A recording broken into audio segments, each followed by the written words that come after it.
Mata kuliah Bioinformatika, Prodi Biologi, Fakultas Teknobiologi, Universitas Surabaya. Topik Analisa Struktur Nukleotida, Mei 2020.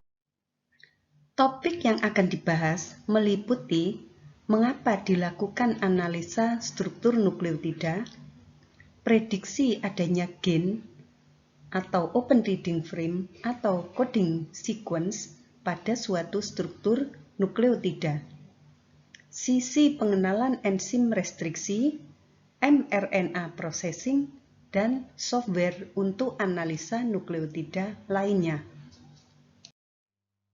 Software untuk mapping sisi restriksi. Telah ada berbagai software untuk mengetahui adanya pengenalan enzim restriksi, antara lain MolBiol Tools, Restriction Mapper, GenScript, NEB Cutter, Takara, dan lain-lain. Kita akan mencoba mapping sisi restriksi dari fragmen nukleotida menggunakan software dari NEB Cutter.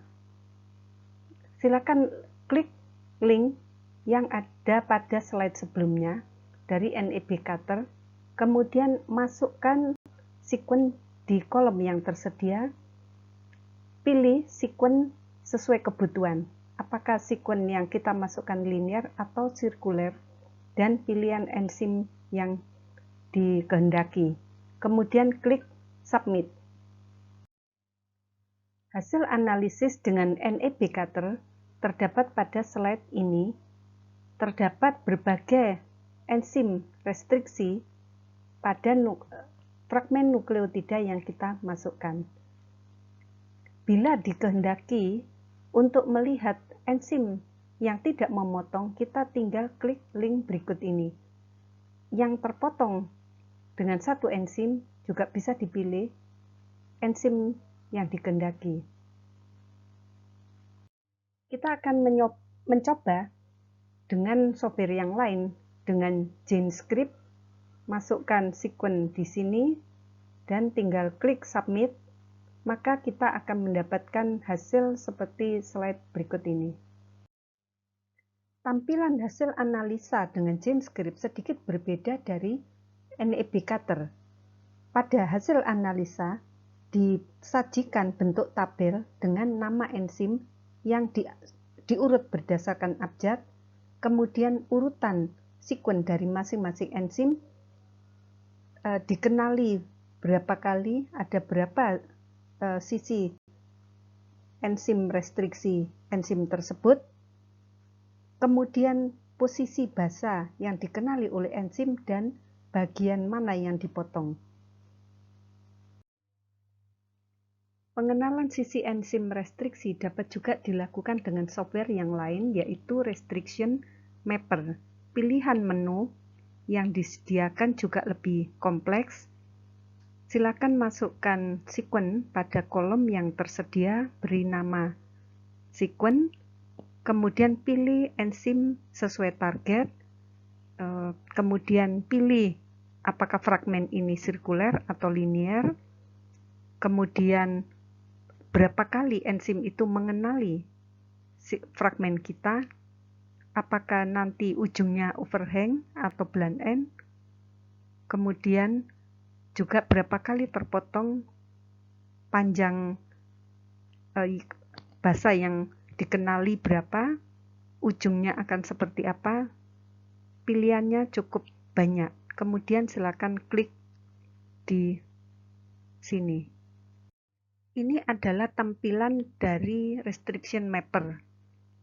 Seperti pada GenScript, tampilan berupa tabel yang menggambarkan nama enzim, sequence yang dikenali, sisi pemotongan ada berapa basa, kemudian ujungnya seperti apa, berapa kali dikenali di fragmen itu, kemudian posisi pemotongannya.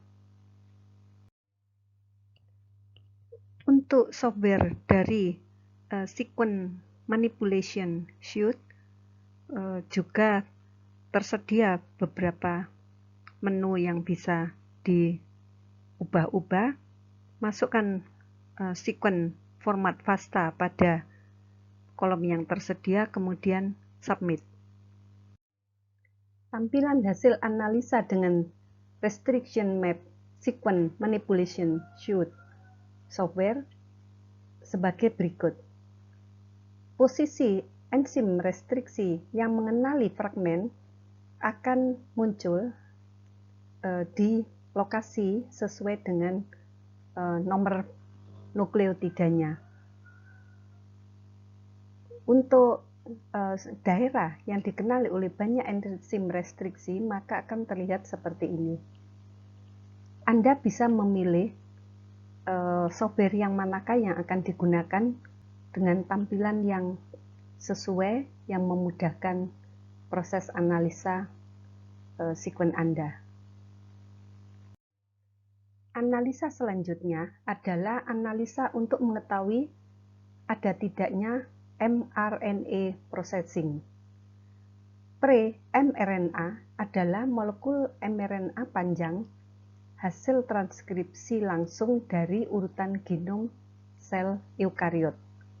Molekul ini mengalami beberapa tahap processing untuk menjadi messenger RNA atau mRNA yang matang, yang siap ditranslasi. Beberapa tahap processing pre-mRNA menghasilkan mRNA yang matang meliputi penambahan 5 aksen cap pada ujung 5 aksen dari RNA, penambahan poli A tail pada ujung 3 aksen RNA, dan pemotongan intron atau junk sequences dan penggabungan kembali dengan ekson.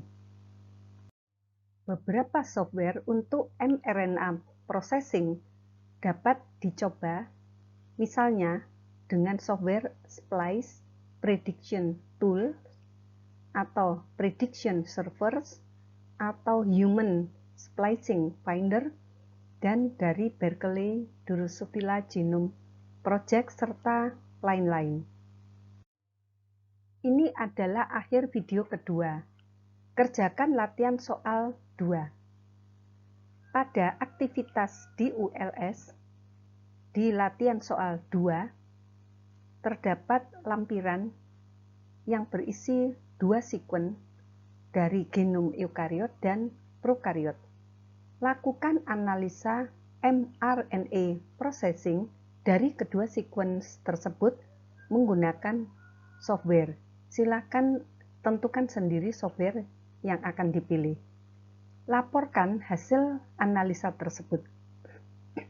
Apakah ada mRNA processing pada kedua sequence tersebut? Jelaskan hasil yang didapat. Terima kasih. Pustaka yang digunakan antara lain berikut ini. Selain itu, bisa digunakan pustaka yang lain yang tersedia secara free.